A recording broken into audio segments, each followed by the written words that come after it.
Well, Alex asked to hear about the meaning of life, so let me tell it to you. A man is depressed.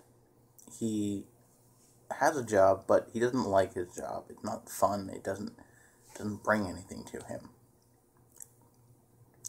So he wants to find a purpose in life, a meaning in his life.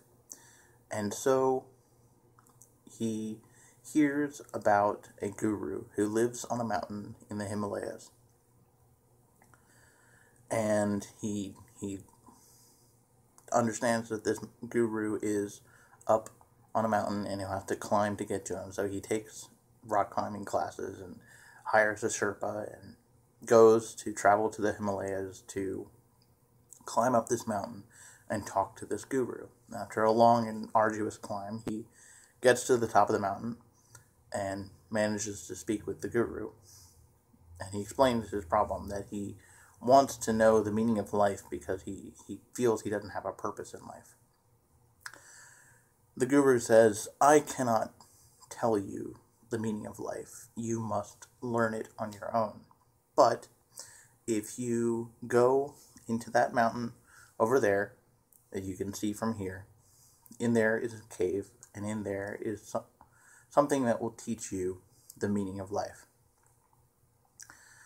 Man thanks the guru, goes down the mountain, goes over to the other mountain that was indicated by the guru, and climbs up the mountain to find in it a cave.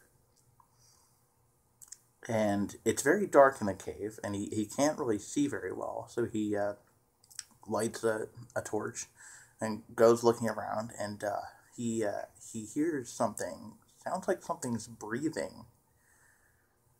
And then his torch illuminates two enormous beady eyes. In terror, he runs out of the mountain. He runs out of the cave and stumbles down the mountain and finds this huge dragon behind him, chasing him as he just tumbles down the mountain. And he gets to the bottom of the mountain and he jumps on a train.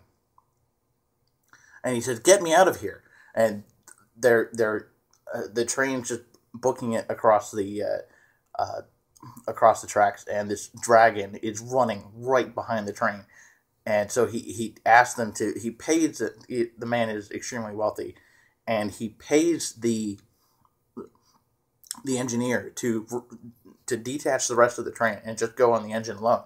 And they're going even faster, but the dragon is still chasing right behind him, and in terror, thinking it's going to catch up to him and eat him.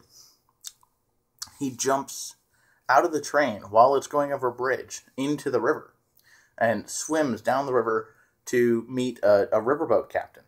And he says, "Take me to America."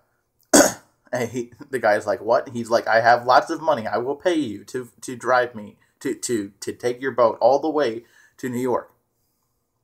And so he takes the boat. So he paying this guy to go as fast as he can. And the dragon is just swimming right behind him. And he's just terrified. And the boat captain's like, "I can't make the boat go any faster, no matter how much you pay me." But they finally manage to make it to New York just ahead of the dragon. He jumps out of the boat. He hails a taxi. And he says, "Take me to the airport." But as they're driving, they get stuck in New York traffic, and this dragon is just climbing over all the stopped cars, and he's just terrified because he thinks this dragon's going to come eat him, and he tries to get out of the taxi, but the dragon manages to leap on top of the taxi and smash in all the glass, and he's just like terrified because he knows he's going to die. And the dragon reaches in through the window, taps him on the shoulder, and says, "Tag, you're it," and runs away.